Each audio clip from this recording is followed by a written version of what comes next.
Hello and welcome back to the channel. तो एक लड़की जिसके ऊपर उसी के बॉयफ्रेंड ने एसिड डाल के अटैक किया और फिर उसी लड़की ने 2 साल बाद उसी लड़के से शादी कर ली। आखिर क्यों? यही क्वेश्चन मुझे भी परेशान कर रहा था जब मैंने ये न्यूज़ पढ़ी। तो खैर इस क्यों का जवाब ढूंढने से पहले ना थोड़ा सा मैं आपको इस केस के बारे में बताती हूँ। तो ये केस है टर्की का, साल 2019। एक लड़की बर्फिन ओजैक जिसका अपने बॉयफ्रेंड के साथ ब्रेकअप हो जाता है क्योंकि उनकी जो रिलेशनशिप थी वो पिछले कुछ टाइम से अच्छी नहीं चल रही थी। लेकिन इस ब्रेकअप को उसके बॉयफ्रेंड ने बहुत ही गलत तरीके से लिया। उसने ये बोला कि अगर तुम मेरी नहीं हो सकती ना तो तुम फिर किसी की भी नहीं हो सकती। और इसी माइंडसेट के चलते उसने करीब करीब 1.5 किलो एसिड अपनी गर्लफ्रेंड के ऊपर फेंक दिया। इस एसिड अटैक के बाद जो बर्फिन थी उसका जो चेहरा है वो बहुत बुरी तरीके से डिसफिगर्ड हो गया। उसकी एक आँख ऑलमोस्ट जो विजिबिलिटी थी वो चली गई। उसका फेस, उसकी नेक, उसकी चेस्ट बहुत हद तक जल चुकी थी। बहुत सारी सर्जरीज और बहुत लंबे मेडिकल प्रोसीजर के बाद वो कुछ हद तक ठीक हो पाई। और दूसरी तरफ जो वो लड़का था वो जेल में था, उसको 13.5 साल की सज़ा सुनाई गई। लेकिन जेल में जाने के बाद वो लगातार अपनी गर्लफ्रेंड को लेटर लिखता रहा, मैसेजेस भेजता रहा, जिसमें कि उसने ये लिखा कि जो ये हरकत उसने की है उसके लिए उसको बेहद पछतावा है, बहुत रिग्रेट फील होता है, उसको बहुत गिल्टी फील होता है और वो ये चाहता है कि वो कैसे भी करके बस उसको माफ़ कर दे और एक नया मौका उसको दे, एक नई ज़िंदगी शुरू करने का। तो ये माफ़ी मांगने का जो सिलसिला है ये करीब करीब 2 साल तक चलता रहा। कमाल की बात तब हुई जब 2 साल बाद बर्फिन ने अपना वो केस वापस ले लिया और जो उनका बॉयफ्रेंड था वो जेल से बाहर आ गया। और जेल से बाहर आने के बाद बर्फिन ने उसी लड़के से शादी कर ली। जब ये न्यूज़ आप पढ़ते हो तो आपको थोड़ा गुस्सा भी फील होता है, थोड़ा कन्फ्यूजन फील होता है। समझ नहीं आता कि कई बार ह्यूमन इमोशंस जो हैं वो इतने कंफ्यूजिंग कैसे हो सकते हैं। जिस एक इंसान ने उस लड़की को इतना दर्द दिया, उसके बावजूद भी वो लड़की उसको माफ़ करके, चलो ठीक है माफ़ करना तो फिर भी ठीक है एक पॉइंट तक, लेकिन माफ़ करने के बाद उससे शादी कैसे कर सकती है? तो ये सब जो कुछ हुआ इस कहानी में, अगर हम इसको साइकोलॉजिकली समझने की कोशिश करें तो इसको बोलते हैं ट्रॉमा बॉन्डिंग। जहाँ पे जिस किसी ने दर्द दिया है या जिस किसी ने दुख दिया है वही इंसान आपको ठीक भी करेगा, वही इंसान आपको वापस से पैसिफाई भी करेगा। और ये एक तरह की साइकिल होती है। तो बहुत बार ये देखने को मिल जाता है कि अगर कोई हस्बैंड अपनी वाइफ को मार रहा होता है और कोई भी बीच में इंटरवीन करने जाता है या फिर अगर बीच में पुलिस आ जाती है तो जो वाइफ होती है ना वो अपने हस्बैंड की साइड ले लेती है और वो उसको बचाने लग जाती है। अगेन जो दर्द उसको मिल रहा है उसको उससे तकलीफ नहीं हो रही है, मतलब कि कहीं ना कहीं वो जो वाइफ है उसको ये पता है कि ये अभी मुझे दर्द दे रहा है लेकिन ये बाद में ठीक हो जाएगा और फिर मुझे वहाँ से ना अफेक्शन भी मिलेगा। तो दर्द है एक तरफ और एक तरफ अफेक्शन है। तो उस अफेक्शन की आस में जब दर्द मिल भी रहा होता है ना तो वो दर्द बुरा नहीं लगता, वो दर्द ऐसा नहीं लगता कि ये मेरे साथ ऐसा क्यों किया जा रहा है। फिर जो विक्टिम है ना वो उस दर्द को इस तरीके से नहीं लेता कि हाँ ये मेरे साथ गलत कर रहा है और अब मुझे इसके साथ नहीं रहना चाहिए, मुझे इसको छोड़ के चले जाना चाहिए। तो ये एक तरीके से जैसे कि हाईज और लोज होते हैं ना, कि कभी आपको अच्छा कोई फील कराता है और फिर आपको कोई बुरा फील कराता है, तो उसी तरीके से ना दिमाग यूज्ड टू हो जाता है कि अभी तो बुरा फील करा रहा है लेकिन ये फिर मुझे अच्छा भी फील कराएगा।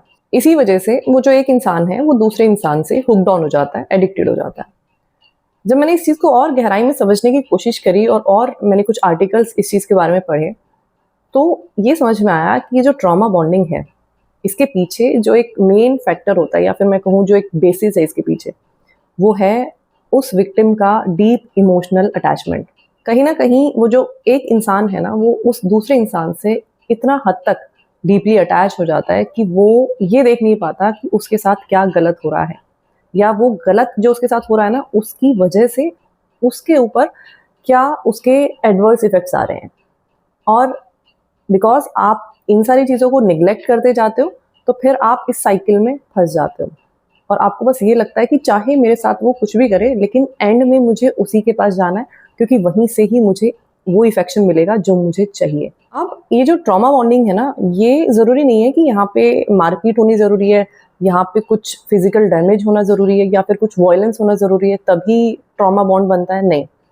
नॉर्मली भी जो रिलेशनशिप होते हैं जहाँ पे एक पार्टनर जो है वो ना तो कोई मारपीट कर रहा है, ना वो कोई गाली-गलौज कर रहा है, ना कोई फिज़िकल असॉल्ट कर रहा है, उसके बाद भी आप उस ट्रॉमा बॉन्ड में हो सकते हो उस इंसान के साथ। ऐसा भी हो सकता है कि कोई इंसान आपको मेंटली या फिर इमोशनली बहुत परेशान कर रहा है। ये सब कुछ जानने के बाद भी, मतलब दूसरे इंसान आपके साथ क्या कर रहा है, वो सब जानने के बाद भी आप फिर से उसी इंसान के पास वापस चले जाते हो।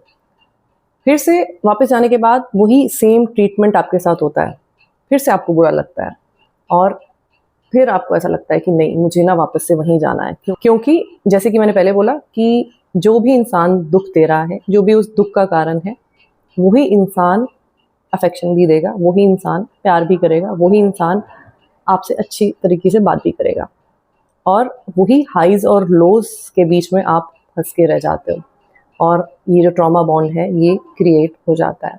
अब समझने वाली बात ये है कि ये जो ट्रॉमा बॉन्ड है, ये बहुत ही एडिक्टिव होता है। मतलब कि किसी नशे से भी ज़्यादा एडिक्टिव होता है। और जैसे कि मैंने पहले बोला था कि बेसलाइन क्या है? बेसलाइन है किसी भी इंसान से बहुत डीप इमोशनल अटैचमेंट। उसके ऊपर इस ट्रॉमा बॉन्ड की फाउंडेशन बनी होती है। तो पहली चीज़ तो ये है कि अगर आपके साथ ऐसा हो रहा है कि कोई आपको ठीक से ट्रीट नहीं करता है ना, फिर भी आप बार-बार उसी के पास चले जाते हो, कभी कोई रीज़न लेके या कभी कोई रीज़न लेके, कभी कोई बहाना बना के, कभी कोई लॉजिक लेके। पहली चीज़ यहाँ पे ये समझने वाली है कि ये जो है ये ट्रॉमा बॉन्ड है। देन क्योंकि मैंने बोला कि फाउंडेशन क्या है, डीप इमोशनल अटैचमेंट है। क्योंकि ऑब्वियसली अगर डीप अटैचमेंट नहीं होगा, तो कोई भी किसी की गलत हरकतों को इतनी बार बर्दाश्त कैसे करेगा? 1 बार, 2 बार, 3 बार कोई किसी के साथ गलत करेगा और फिर एक इंसान थक के बोलेगा कि ठीक है ना, तू जा अपने रास्ते और मैं अपने रास्ते। और इसी डीप अटैचमेंट की वजह से ही इस लड़की ने उस लड़के को माफ़ कर दिया, जो कहानी मैंने आपको अभी सुनाई।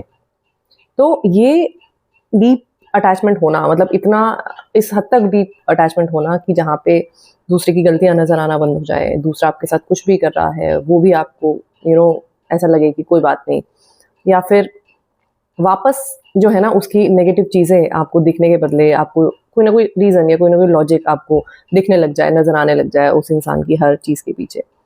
तो ये आपकी वेल-बीइंग के लिए, आपकी मेंटल हेल्थ के लिए और ओवरऑल जो आपकी आइडेंटिटी है, उसके लिए बहुत ही स्केरी थिंग है।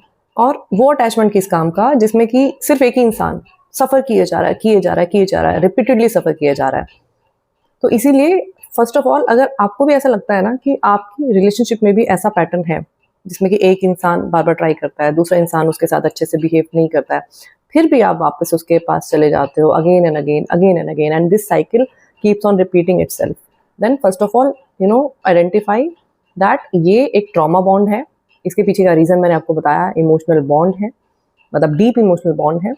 एंड आपको ये रियलाइज़ करना है, ये चीज़ को समझना है कि अगर किसी से अटैचमेंट होके आप खुद को ही ख़त्म किए जा रहे हो, तो ये तो कोई अच्छी बात है नहीं, किसी भी इंसान के लिए, है ना? तो इस थॉट के साथ बैठो, समय बिताओ एंड रियलाइज़ करो कि ये जो चीज़ है, ये आपकी लाइफ़ को कैसे डिस्ट्रॉय कर रही है। आज की वीडियो में इतना ही, मैं आपसे फिर मिलूँगी एक नए वीडियो के साथ, तब तक अपना ख्याल रखिए। Lots of love to you, take care, bye bye.